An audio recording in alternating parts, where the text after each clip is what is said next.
I do what I do. He knows what I'm about to tell him right now. It's Mr. Keep running your mouth. That's what I do. I just feel like I'm the champ, and at the end of the day, I'm just a fighting motherfucker. It doesn't matter. Inside, outside, I can just fight. So I just feel like if it gets down to the wire, and we gotta lock it up, I'm out on top. As you can see how I'm looking, I stay solid. I'm always solid. I stay fucked something up, right? You know what I'm saying? To the fans that know. You gotta jump outside the ring. I'm a fighter.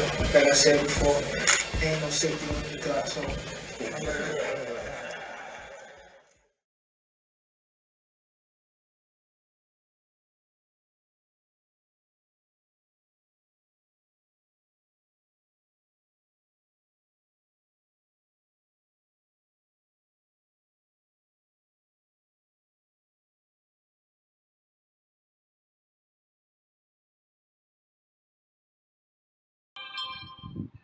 What's going on? It's Michael Rogers.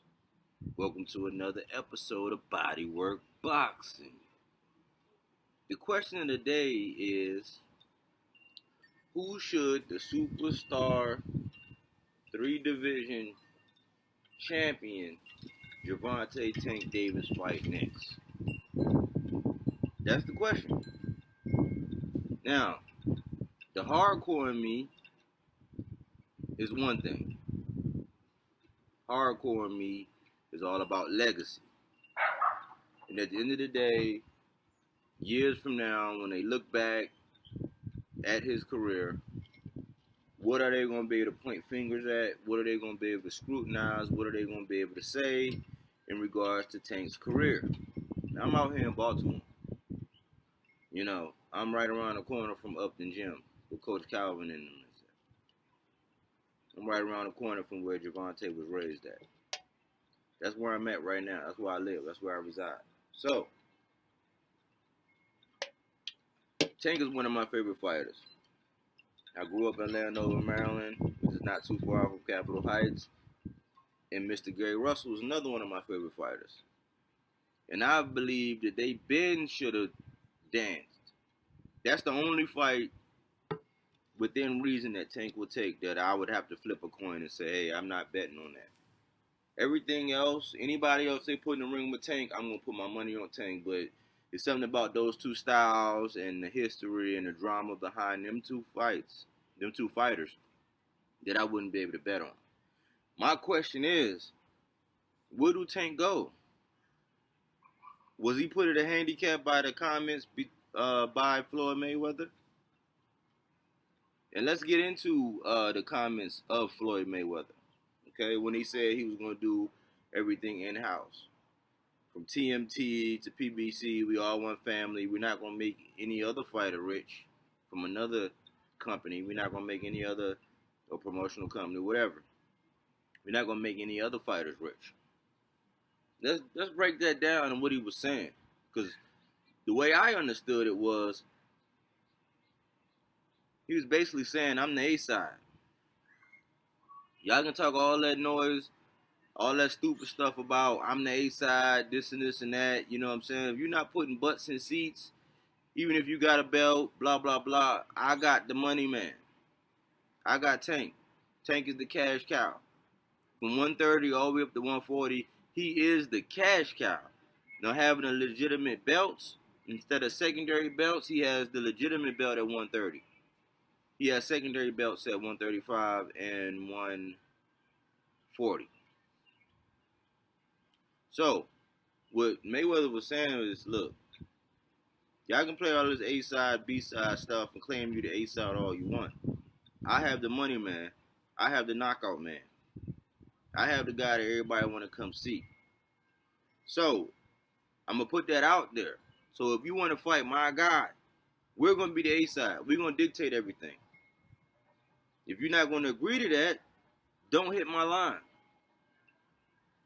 And so I think that a lot of these guys down there, especially mainly at 135, they play that game knowing that they're going to use that as a loophole to get out of the Tank fight.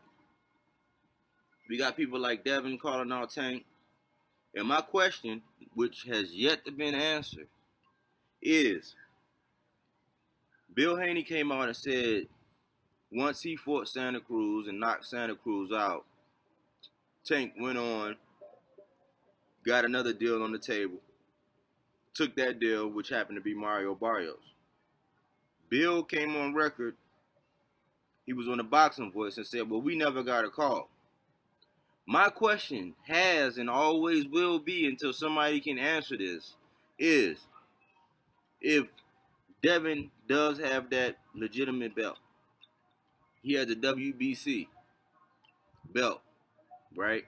The one that they sent after him and Loma didn't fight. He has that belt. Who's supposed to be making the offers?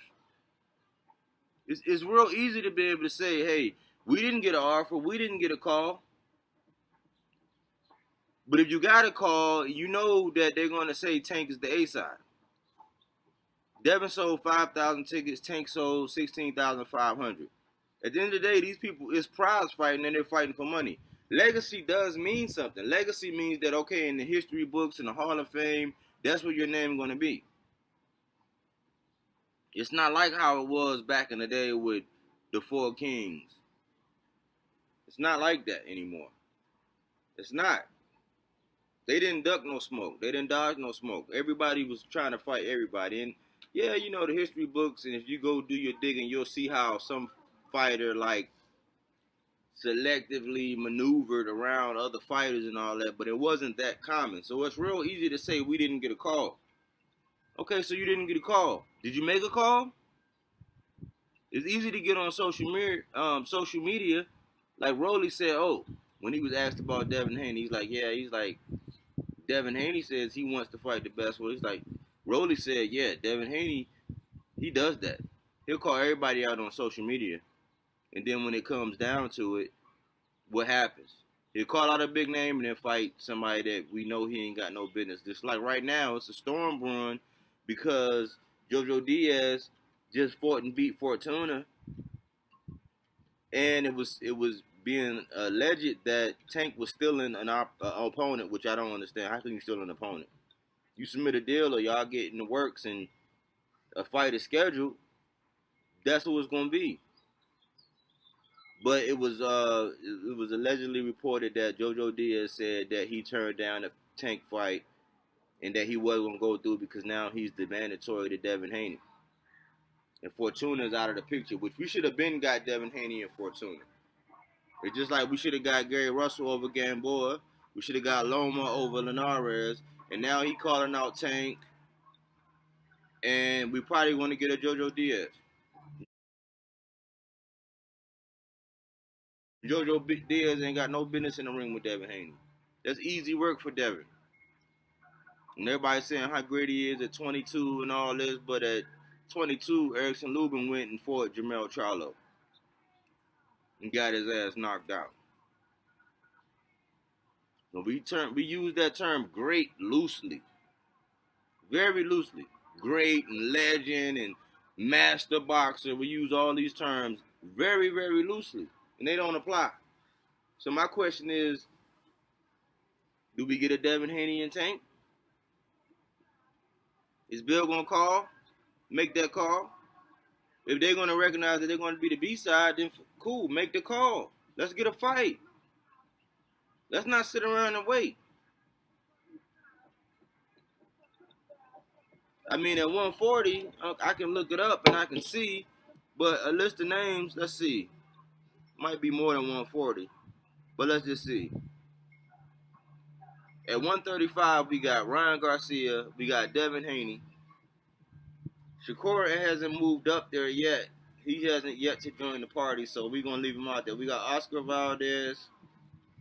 He's not quite there at the party yet, I don't believe. We got Josh Taylor at 140, which to me, that'd be my go-to. The hardcore and the money side. Like, that's a name. That's all the belts. That's shutting everybody the fuck up. Tank, go knock Josh Taylor the fuck out. Y'all already built the fight through y'all squabbles between social media and all that. Go knock Josh Taylor the fuck out. That's my number one selection. You got Jose Ramirez would be a good consolation where, I mean, you know, Josh Taylor actually beat Jose Ramirez for Undisputed. So get him under your belt. That's legacy and money because people know him. That's the Mexican fan base, and that goes along with the green print. So if you're going to follow the green print, you probably should be hitting up Jose Ramirez. Then you got Regis Prograis. Regis Prograis is very interesting because he's very offensive. It'll be a fighter that we never seen Tank. Because I think that'll be the hardest hitting fighter that Tank has ever fought. And Regis Prograis, that's a name. You know, because Josh Taylor beat him in a controversy decision. Some people had Regis winning that fight. Josh Taylor's face looked like hamburger meat after that fight, but Josh Taylor got the nod. So that's money, that's a name, that's everything. You don't follow the green print because he's not of Hispanic descent or whatever, but that's a name. That would sell. Y'all can do that in between. Y'all can do that in Atlanta. That's gonna sell. Regis got a personality. He got a look. He got an image. But Vasyl Lomachenko, number one. That's at the top of the list. Now I was doing my homework and my research, and right now it appears as though Loma is actually going to sit around and wait for Teofimo Lopez. Why? I don't know. Teofimo Lopez got Kambosos on his plate. So at the minimum, you're going to wait for a fight that you just fought. You just fought Nakatani, right? Within the last 3 weeks, 4 weeks. You just fought him. So you're going to wait all the way from, let's say, June, all the way around to early spring to wait on Teo. Bob Arum already came out and said that Loma wants either Tank or Devin. Why not go ahead and knock Loma out? That's legacy. That's a name. That's a big payday. And according to Bob Arum, even though we can't just run full head of steam with what Bob Arum say, but he said that those are the fights that Loma want. But according to an article I read, Loma's gonna sit around and wait for Teo, which I don't make any sense. Teo not gonna fight till I think like October. You and Loma can get it cracking, but I guess that'll be too much for Loma to lose. So my whole thing is all arrows lead to Loma. Loma or Devin. Refer back to my other video about the love triangle between Tank, Devin, and Loma. But it should either be Tank versus Loma or Devin versus Loma. Anything short of that, we getting robbed. So I hope anybody with any kind of pull, any kind of sense, just go ahead and make the fight. Let's get a Tank versus Loma right now. We don't have anything else to lose. You're not gonna lose any money because on one end you can't say that, oh well, they don't fill seats or who watching them or who knows them when you fought Barrios, who hardcore is new Barrios. Everybody else really didn't know Barrios like that. And there was a challenge at 140. He had some power. He was undefeated. You know, all that, which is fine and dandy. But now the name game is out the window. And I think that the training wheel, we can't say the training wheels are still on, but it's time to we got a whole Corvette. Let's go ahead and put that thing out on the Autobahn and see what it do. Because we know Tank don't dodge no smoke. And we believe that Tank can fuck anybody who he choose to get in the ring up. He just a power puncher, he just a knockout artist, all that, that's bullshit. That's for the casuals. We don't cater to the casuals. So if it's not Loma, then let's get a Devin. Overall, let's get a Josh Taylor. Let's just get that out the way, submit the legacy, and then y'all can do voluntaries and do whatever else y'all want after that. But let's see Tank. Let's see Tank and Loma right now. Give Loma a call. He had been calling Tank out for years, and then when Tank finally said, all right, I'm ready, then you don't hear nothing from Loma. Loma don't want none of that smoke anymore. But let's do it. There's nothing else better to do. But I don't want to see a Tank versus Rolly. He don't got no business. I don't want to see a Tank versus Ryan Garcia. He ain't got no business in the ring with Tank.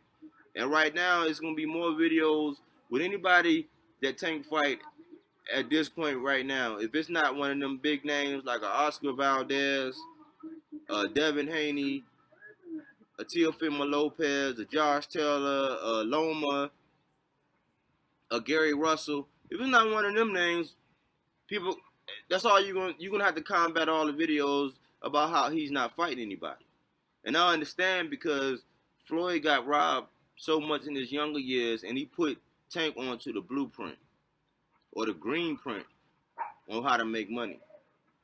So in one scenario, I don't blame them for how they moved Tank, because look at how we treat fighters with one loss. Look at how we treat fighters, our own kind, who go for greatness when they have a loss or they don't perform up to the high standards that we put on them, and they run into somebody that's giving it all they got. Look at how we treat them. So on one end, everything you do, you criticize and ridicule. So on one end, get your money. By any means, keep getting your money. We know Tank gonna keep getting his money. But now let's start catering more towards legacy. That's coming from a hardcore body. Are you not entertained? Are you not entertained? Is this not why you are here?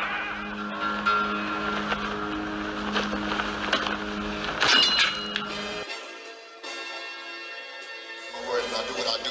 He knows what I'm about to tell him right now. It's Mr. Keep running your mouth. That's what I do.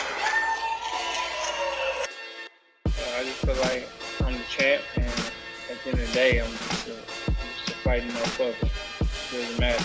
Inside, outside, I can just fight. So I just feel like if it gets down to the wire, and we gotta lock it up, I'm out on top. Hey man, hey look, as you can see how I'm looking, I stay solid. I'm always solid. I stay fucked solid up, bro. You know what I'm saying? To the fans that know. They do their job outside the ring. I'm a fighter. Like I said before, there ain't no safety on the clock, so I'm gonna